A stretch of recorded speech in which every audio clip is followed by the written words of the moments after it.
우리 신종 코로나19가 가져온 정말 수많은 변화들이 있습니다. 그죠? 일단 거리에 사람들이 없습니다. 식당에도 사람들이 거의 없습니다. 대형 마트에도 사람들이 거의 없습니다. 기업들은 부품을 얻지 못해서 또 어려움을 겪고 있고요. 반면에 호황을 누리는 곳이 있어요. 마스크는 품귀 현상입니다. 구하기 힘듭니다. 가격도 갑자기 막 배로 올라갑니다. 온라인 쇼핑몰은 대박이에요, 요즘. 그리고 이제 배달 업체들도 요즘 대박입니다. 그러나 전반적으로 본다면 이 코로나19가 우리 사회와 또 우리 경제에 미치는 영향이 너무나도 큽니다. 그래서 경제적으로 큰 타격을 받고 있는 것이 지금 우리들의 상황이고요. 그런데 저는 이 코로나가 가져오는 가장 큰 위기는 공동체성이 깨어지고 있다라는 것이 어떻게 보면 가장 큰 위기가 아닐까 그렇게 생각이 되어집니다. 그러니까 사람이 사람을 만나는 게 두렵고 사람이 사람을 멀리하고 있습니다. 조금만 기침을 하여도 막 주위에서 과민 반응을 보이고 있고요. 당장 교회만 하더라도 이게 모이는 것이 참 쉽지가 않은 그런 상황이 되었습니다. 그러나 여러분 좀 기억하셨으면 좋겠습니다. 우리가 잘 모일 수는 없지만 모이지 않는 것이 익숙해지지는 않았으면 좋겠습니다. 그게 편해지지는 않았으면 좋겠습니다. 오히려 우리가 이 기간 동안에 가져야 될 마음은 공동체를 더 그리워하고 우리 성도들을 더 그리워하고 그리고 무엇보다 우리 공동체가 있다라는 사실을 소중하게 여기는 겁니다. 여러분 예배를 한번 생각해 보십시오. 지금까지 여러분들이 예배 드릴 때 어떤 꺼리낌이 있으셨습니까? 기억하셔야 돼요.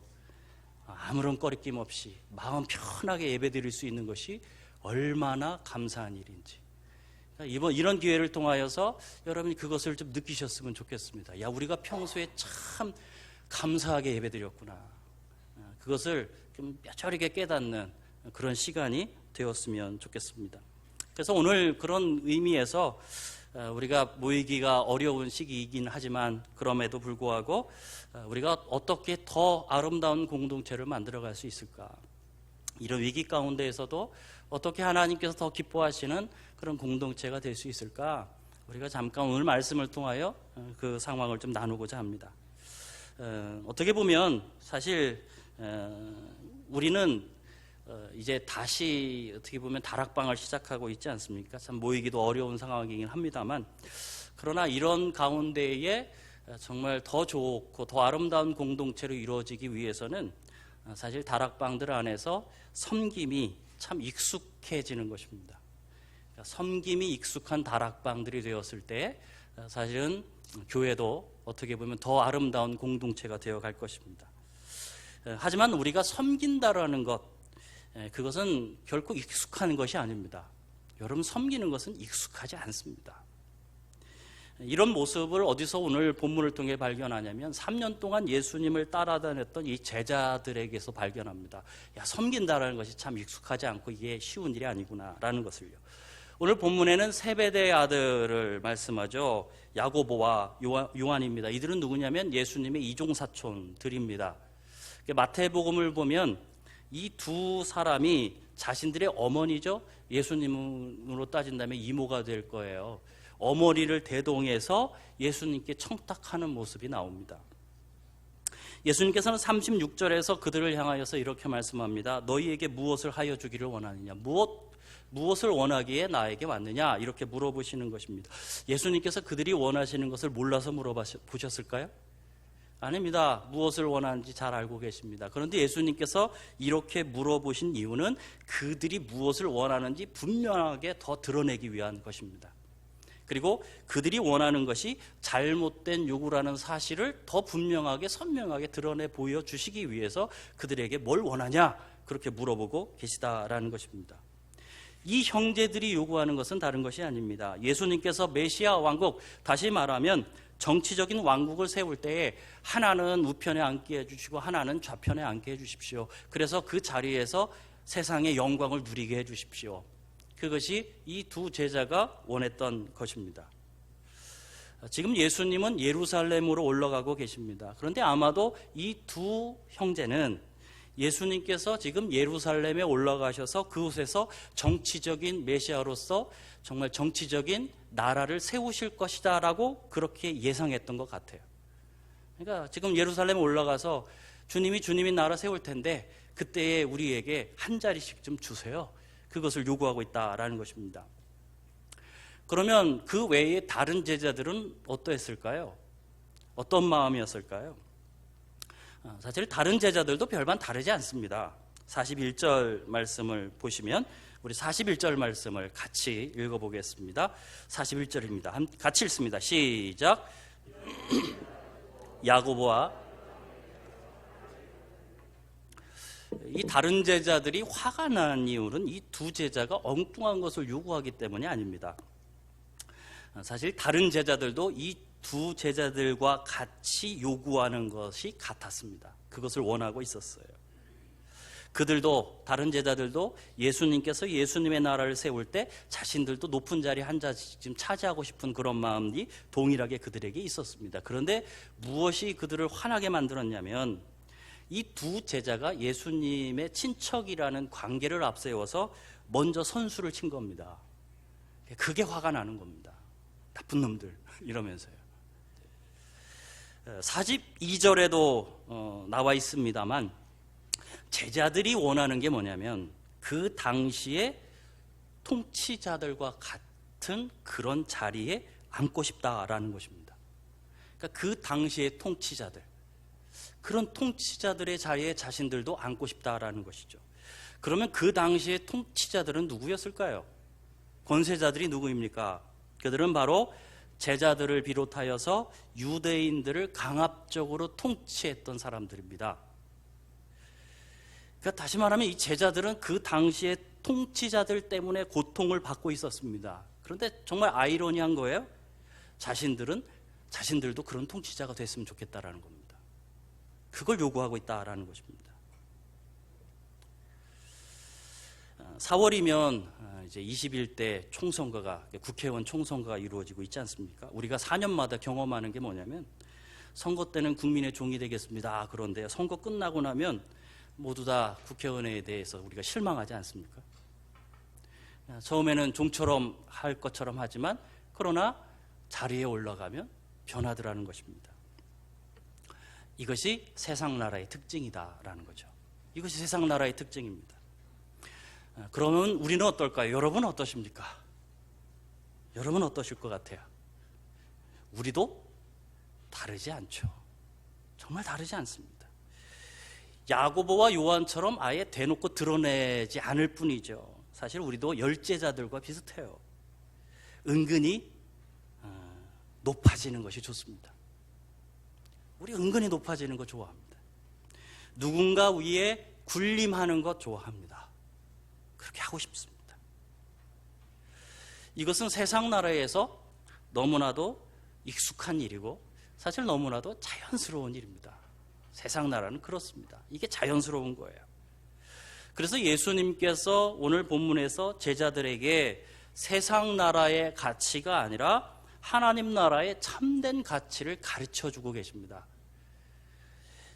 43절, 44절 이 두 절 말씀을 우리 한 목소리로 같이 크게 읽겠습니다.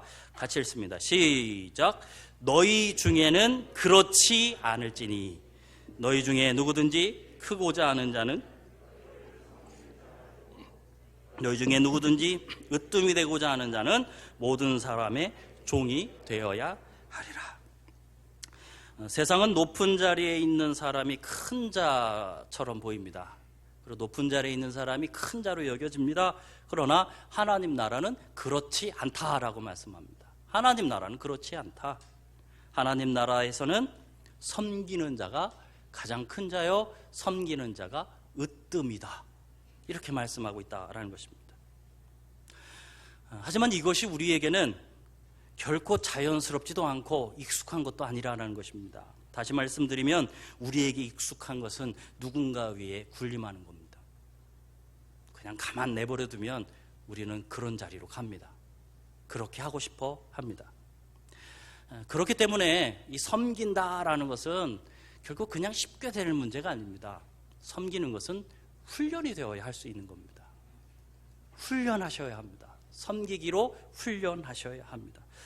그렇다면 이것을 여러분 어디서 우리는 훈련할 수 있을까요? 사람을 섬기는 것을 여러분 어디서 훈련하실 수 있겠습니까? 저는 여러분에게 다락방을 추천드리는 겁니다. 다락방에 속하십시오. 왜 그렇습니까? 다락방이야말로 가장 가까운 데에서 누군가를 정말 섬길 수 있는 곳 아닙니까? 섬김은 하나님 나라 방식이고요. 섬김은 하나님 나라의 가치입니다. 우리는 섬기는 삶을 살아야 하는데 그렇게 섬길 수 있는 곳이 어디냐? 다락방이더라는 것입니다. 제가 왜 여기서 이 얘기를 하고 있냐면 다락방 데이를 못해서 여기서 지금 한을 풀고 있는 겁니다. 다락방 데이 때 이 얘기를 했어야 되는 건데 다락방 데이가 취소됐잖아요. 어디서 할 데가 없는 거예요. 그래서 지금 여러분에게 지금 막 하소연을 하고 있는 거예요. 다락방에 가시라고요. 다락방에서 섬기시라고요. 여러분 5, 1년 동안 다락방에서 여러분이 서로를 섬기신다면, 그것을 훈련하신다면, 그러면 다락방은 하나님 나라가 될 겁니다. 하나님 나라의 가치가 섬김이기 때문에 그렇습니다. 그래서 다락방에서 섬기는 것을 훈련하세요. 어렵지만 훈련하셔야 합니다. 그리고 그렇게 섬기는 자야말로 하나님 나라에서 큰 자다, 하나님 나라에서 으뜸이라고 말씀합니다. 여러분이 섬김을 통하여서 하나님 나라의 큰 사람, 하나님 나라의 으뜸이 되는 여러분이 되시기를 바랍니다. 아멘도 안 하시고요. 그런데 이러한 사실 섬김은요, 일방적일 수가 없습니다. 일방적이서는 안 됩니다. 누군가는 일방적으로 섬기고 누군가는 일방적으로 섬김을 받는 그런 형식이 아닙니다. 섬기는 것은요, 성경 안에는 수많은 서로가 나옵니다. 서로. 그래서 서로 용서하라, 서로 사랑하라, 서로 우애하라, 서로 존경하라, 서로 대접하라, 서로 기도하라, 서로 화목하라, 서로 종노릇하라 등등등. 또 비슷한 말도 나오죠. 피차 복종하라, 피차 권면하라, 피차 가르치라. 성경은 계속해서 서로 상호간에 이루어져야 할 수많은 서로에 대해서 말씀합니다. 서로에 대해서. 그렇다면 섬김은 어떻겠습니까? 섬김. 예수님께서는 지금 예루살렘으로 올라가고 계세요. 그리고 예수님은 예루살렘에 올라가셔서 유월절 만찬을 제자들과 함께 지내게 될 것입니다. 그때 예수님께서 제자들의 발을 씻겨주시면서 이렇게 말씀하셨습니다. 요한복음 13장 14절 말씀입니다. 우리 같이 큰 목소리로 읽겠습니다. 자, 시작. 내가 주와 또는 선생이 되어 너희의 발을 씻었으니 발을 씻어 주는 것이 옳으니라. 예수님께서 발을 씻겨주셨다, 제자들의 발을 씻겨주셨다라는 것은 예수님께서 제자들의 종이 되셨다, 예수님께서 제자들을 섬겨주셨다라는 것입니다. 그리고 말씀하는 겁니다. 내가 너희를 이렇게 섬겨주고 내가 너희의 발을 씻겨주고 내가 너희의 종이 된 것처럼 너희도 서로 발을 씻어주는 것이 이에 옳은 것이다. 서로 발을 씻겨줘라. 예수님은 이 제자들에게 서로 종이 되라고 말씀하는 겁니다. 서로 섬겨야 한다라고 말씀하고 있는 것입니다. 다시 말해 다락방에서 우리가 섬겨야 하는데요, 이 섬김은 일방적인 섬김이 아닙니다. 어떤 섬김이라고요? 서로를 섬기는 섬김입니다.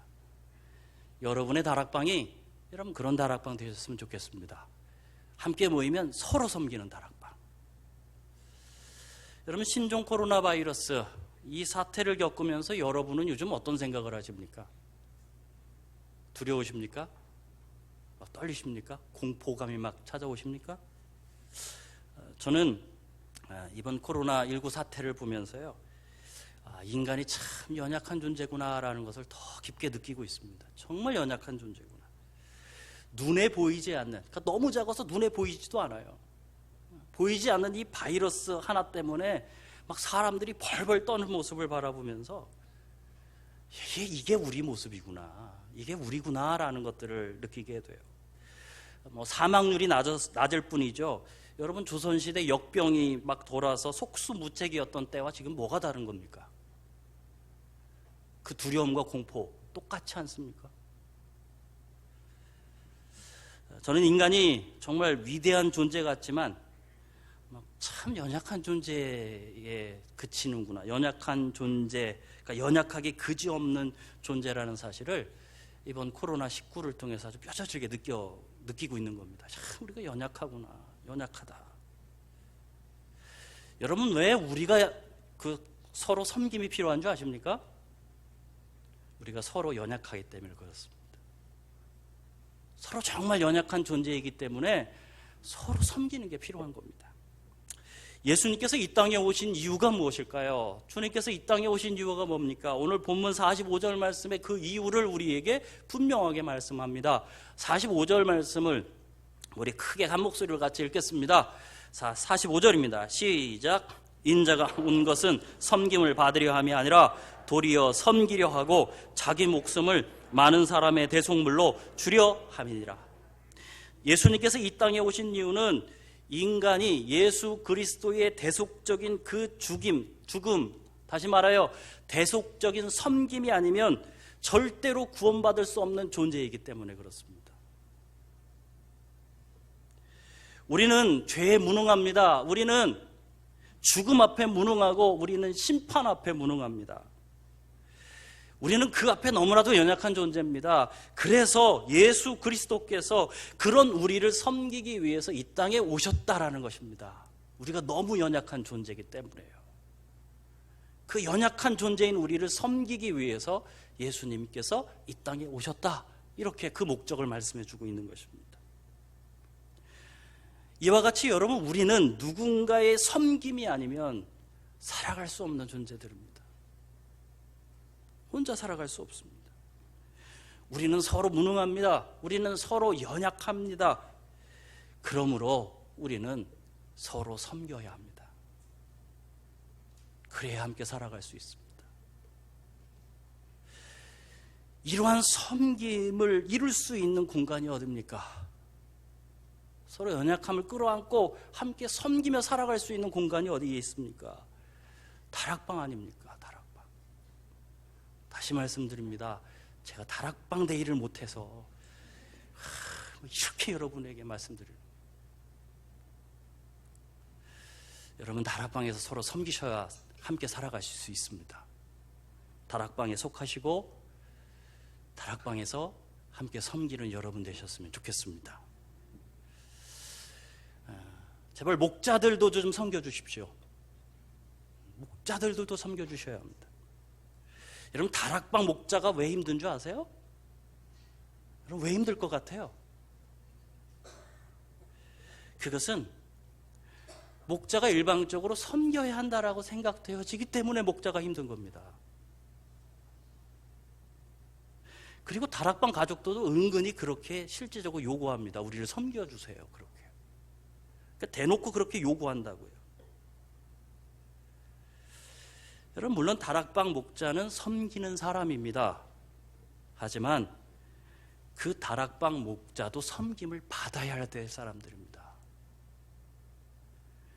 그러니까 여러분, 좀 오늘 돌아가셔서 다락방 혹시 모이시면 목자들 좀 먼저 섬겨주세요. 그럼 목자가 어떨 것 같아요? 너무 행복해서 서로 섬겨주지 않겠습니까? 여러분, 그렇지 않으면 목자로 사역하기 힘듭니다. 맨날 퍼주고만 어떻게 삽니까? 목자들을 섬겨주는 여러분 되셨으면 좋겠습니다. 또한 다락방 안에서 여러분 서로를 섬기셔야 합니다. 제발 말씀드리지만 연약한 부분 찌르지 마시고요. 연약한 부분을 섬겨주셔야 합니다. 여러분 눈에 왜 서로의 연약함이 보일까요? 주님께서 누구의 연약함을 보게 하셨다면 그것은 주님께서 그를 섬기라고 말씀하는 것입니다. 찌르라고 말씀하는 거 아닙니다. 다락방에서 왜 우리들의 본 이야기를 안 할까요? 우리들의 상황을 왜 이야기하지 않을 것 같습니까? 여러분, 같이 다락방을 몇 년 해도 그분들에 대해서 잘 모르실 때가 많지 않습니까? 왜 그들은 자기의 연약함을 드러내지 않을까요? 드러내면 찌르니까요. 내 연약함을 보이면 찔리니까요. 아프니까요. 잘 드러낼 수가 없는 겁니다. 기억하십시오. 다락방 안에서 누구의 연약함을 보신다면 주님께서 여러분에게 말씀하는 겁니다. 그를 위해서 섬겨라. 그것을 위해서 섬겨라. 찌르지 말라. 만약 다락방에서 나의 연약함을 아주 자연스럽게 내놓을 수 있는 다락방이라면 그게 진정한 공동체입니다. 그게 건강한 다락방입니다.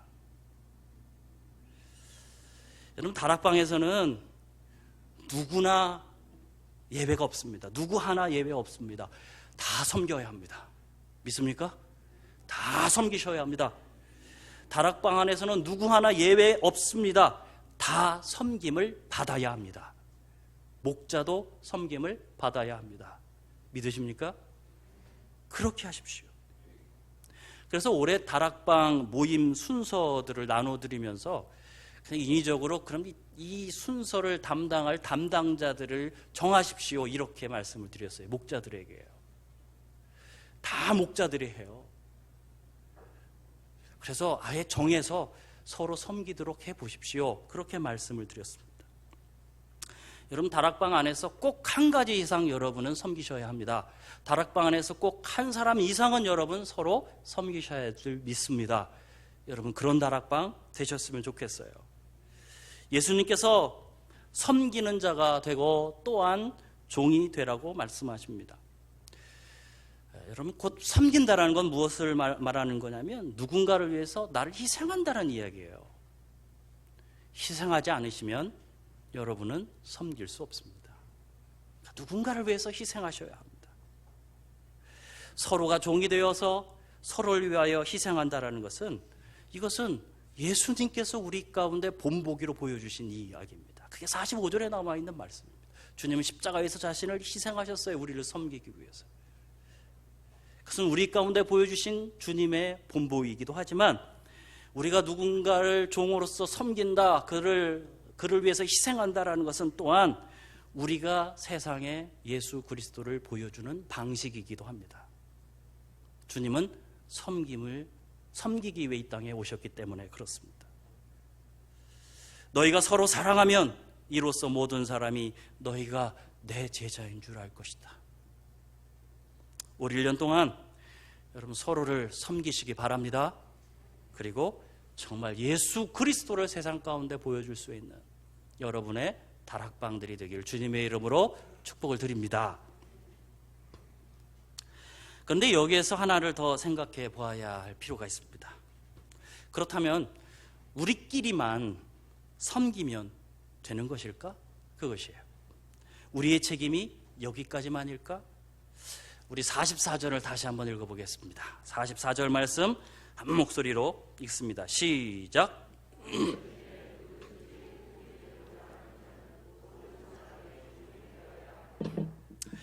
지금 예수님께서는 누구에게 말하냐면 제자들에게 말합니다. 제자 공동체에게 말합니다. 근데 제자 공동체에게 말하는 말씀이 뭐냐면 모든 사람이 종이 되라는 것입니다. 너는 제자들 서로에게 종이 되라 이렇게 말씀하지 아니하시고 제자들에게 모든 사람의 종이 되라 이렇게 말씀하고 계십니다. 즉 섬김의 범위가 제자들만이 아닙니다. 제자 공동체를 뛰어넘고 있습니다. 예수님의 권면은 제자의 무리를 뛰어넘어서 모든 사람을 향하여 말씀하는 겁니다. 모든 사람을 대상으로 해서요. 그러므로 섬김이 다락방 안에서만의 일로 끝난다면, 우리가 서로 섬기는 것이 그냥 다락방 안에서만 이루어지고 있다면 우리는 예수님께서 우리에게 말씀하시는 말씀의 반만 행하는 거예요. 딱 반만 행하는 거죠. 예수님께서 말씀하신 섬김은 죄자 공동체를 뛰어넘습니다. 다시 말씀드리면 다락방 공동체를 뛰어넘으셔야 합니다. 이 섬김은요. 그래서 올해 다락방에서 또 하나를 시도하고 있어요. 그것이 무엇이냐면 다락방들마다 외부 사역을 하나씩 연결시켜 드렸습니다. 그래서 교회가 후원하는 선교사님들이라든지 후원하는 교회라든지 그리고 우리 교회 안에 있는 교회학교 각 부서라든지 또는 사회봉사부서 섬기는 개인이나 또는 단체들을 다락방들과 연결시켜 드렸습니다. 그냥 다락방 안에서만 섬기지 말고 그냥 함께 모여서 교제하는 그런 모임으로 끝나지 말고 사역하는 다락방이 되게 하기 위해서요. 여러분, 올 1년 그냥 다락방 안에서의 섬김으로만 멈추는 것이 아니라 다락방이 사역하는, 그런 사역하는 다락방이 되셨으면 좋겠습니다. 그런 다락방이 되셔야 합니다. 드로니 스타크라는 분이 있습니다. 그분이 쓴 책 중에 이런 책이 있습니다. 기독교의 발흥이라는 제목을 가진 책이 있는데, 이 책은 주 165년과 주 251년에 발생했던 로마 제국 안에 있었던 역병에 대한 이야기를 좀 다루고 있습니다. 한 챕터에서 역병에 대한 이야기를 다뤄요. 로마 제국의 1차의 역병 때, 그러니까 165년부터 시작됐던 그 역병 때 로마 제국의 인구 중 전체의 3분의 1이 죽었답니다. 역병이 한번 확 돌아서요. 2차 때는 뭐 전체 것은 나오지 않습니다만 알렉산드리아라는 지역이 나오는데 그 지역 인구 중에 3분의 2가 죽어나갔답니다. 역병이에요. 그러니까 오늘 우리가 겪고 있는 이 코로나19 정도는 사실 명함도 못 내미는 거예요. 어떻게 보면요. 로마 제국에 막 정말 폭풍처럼, 막 태풍처럼 불어닥쳤던 제2차 역병의 시대에 디오니시우스라는 주교가 있는데 이 주교가 부활절 서신을 보냈습니다. 그 부활절 서신에는 이런 내용이 담겨 있다는 거죠. 제가 읽어드릴게요. 그들은 위협을 무릅쓰고 아픈 자를 도맡아 그리스도 안에서 모든 필요를 공급하고 섬겼습니다. 그리고 병자들과 함께 평안과 기쁨 속에 생을 마감했습니다. 그들은 환자로부터 병이 옮자 그 아픔을 자신에게로 끌어와 기꺼이 고통을 감내했습니다. 많은 이들이 다른 이를 간호하고 치유하다가 사망을 자신에게로 옮겨와 대신 죽음을 맞았습니다. 이것이 역병의 시대에 가졌던, 다시 말하면 초기 기독교인들의 모습이었다는 겁니다. 이게 초기 기독교인들의 모습이었습니다. 반면에 그 시대의 이교도들은 어떻게 했을까요? 이런 내용이 등장을 합니다. 그들은 질병이 발생하면 아픈 자들을 내쫓고 가장 가까운 자부터 도망쳤으며 병자가 죽기도 전에 거리에 내다버리고 매장하지 않은 시체를 흙처럼 취급했습니다. 그들은 이렇게 함으로써 치명적인 질병의 확산과 전염을 피하고자 했으나 이내 아무리 몸부림쳐도 도망치기 어려움을 깨달았습니다. 역병의 시대에, 그리고 기독교 초기에 역병이 돌았을 때 기독교 공동체는 서로 섬겼습니다. 그래서 그 당시에 기독교 공동체가 사실은 다른 이교도의 공동체보다 사망률이 현저히 떨어졌다는 겁니다. 더 많은 사람들이 살아남았다는 겁니다. 또한 기독교인들은 그냥 교회 안에서 형제 자매만 섬긴 것이 아니라 목숨을 걸고 자신의 집 옆에 있는 이웃들, 이방인들을 섬겼다라는 것이죠. 그래서 그 이방인들을 살려냈다라는 겁니다. 여러분, 그 결과가 무엇인지 아십니까? 그 결과가 기독교의 폭발적인 증가였습니다. 그 결과가 그것을 낳았습니다. 초기 기독교인들이 이러한 일을 할 수 있었던 요인은 두 가지입니다. 첫 번째는 하나님 나라에 대한 소망이 있었기 때문입니다. 내가 오늘 죽어도 나는 천국에 갈 수 있다. 나는 하나님 나라 갈 수 있다. 그 믿음이 그들을 담대하게 만들었던 것입니다. 더불어서 두 번째, 그들이 그렇게 할 수 있었던 요인 두 번째는 주님께서 명령하셨던 형제 사랑 때문이었습니다. 형제를 사랑해야 한다. 형제를 섬겨야 한다. 예수님께서 모든 사람의 종이 되라는 오늘의 말씀, 종이 되기 위해서 자신을 희생하라는 주님의 말씀, 그것이 초대교회 성도의 삶을 그렇게 만들었다라는 것입니다. 그렇게 살아갔다라는 것입니다. 그렇다면 우리는 이 코로나19 앞에서 어떠한 일을 할 수 있을까요? 여러분 어떤 일을 할 수 있습니까? 무엇을 섬길 수 있겠습니까? 지금 당장 병상으로 달려가서 누워있는 환자들을 돌봐야 될까요? 아마 더 큰 지탄을 받게 될 겁니다. 들어가지도 못하겠죠. 품귀 현상에 있는 마스크를 내 이웃들에게 좀 나누어 준다. 그것 정도는 우리가 또 할 수도 있지 않을까 싶습니다. 근데 어떻게 보면 할 수 있는 일들이 그리 많이 보이는 것 같지는 않습니다. 그러나 적어도 우리는 보여줄 수 있지 않습니까? 무엇을요? 우리의 삶을 보여줄 수 있습니다. 어떤 삶을 보여줄 수 있겠습니까?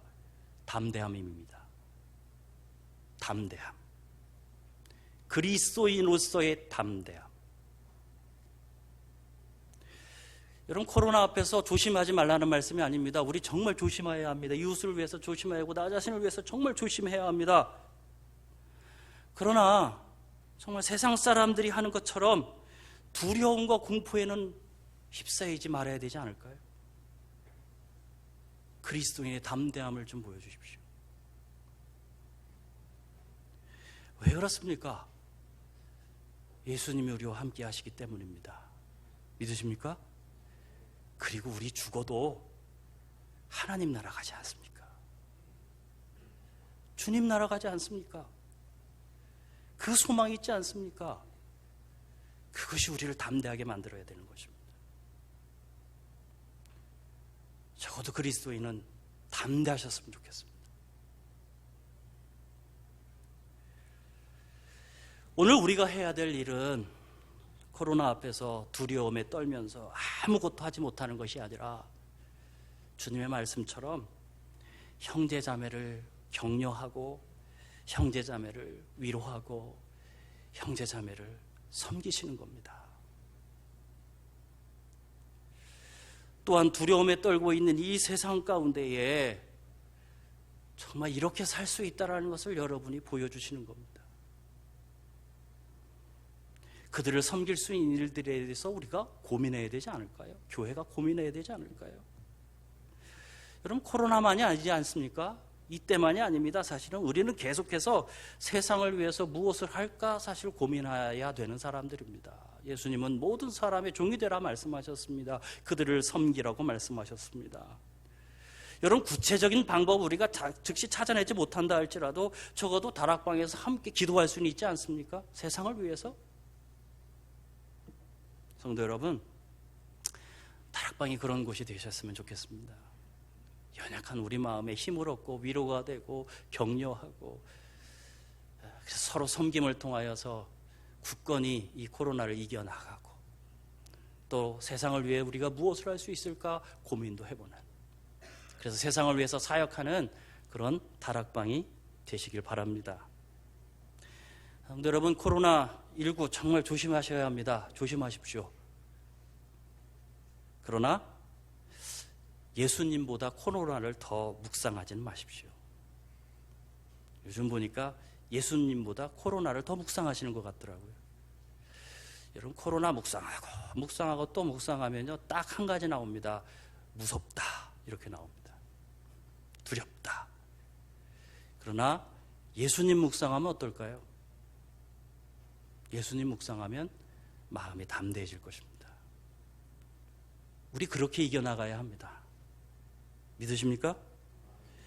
우리 주님을 더 묵상하면 섬기는 자가 되라는 예수님의 말씀이 우리 눈에 들어올 겁니다. 그래서 먼저 다락방 가족을 섬기십시오. 어려운 때지만 전화 한 통이라도 좀 해서 건강 어떠냐 물어보실 수 있지 않습니까? 힘들지 않냐 물어보실 수 있지 않습니까? 함께 모이지 못한다 할지라도요. 그렇게 여러분 서로를 섬기시며 그 힘으로 우리가 이겨나가야 되지 않을까요? 또한 다락방들이 이웃들을 섬기시기 바랍니다. 세상을 섬기는 겁니다. 여러분의 옆에 있는 이웃들의 안부를 묻고 그들을 위해서 기도해주고 그들을 섬기는 것입니다. 섬김은 예수님께서 이 땅에 오신 목적이라고 말씀하셨습니다. 그러므로 우리가 제대로 섬기면 세상이 예수 그리스도를 보게 될 겁니다. 우리가 섬기면 세상이 예수님을 보는 겁니다. 여러분 코로나19로 위축되고 연약한 우리가 아니라 서로 섬겨줌을 통해서 담대한 성도들 되셨으면 좋겠습니다. 주님 의지하고 정말 서로 섬김을 통해서 이 어려움을 함께 이겨나가고 승리하는 성도들 되셨으면 좋겠습니다. 그런 다락방이 되시고 그런 우리 형제교회가 되기를 주님의 이름으로 축복을 드립니다. 시간 함께 기도드리겠습니다.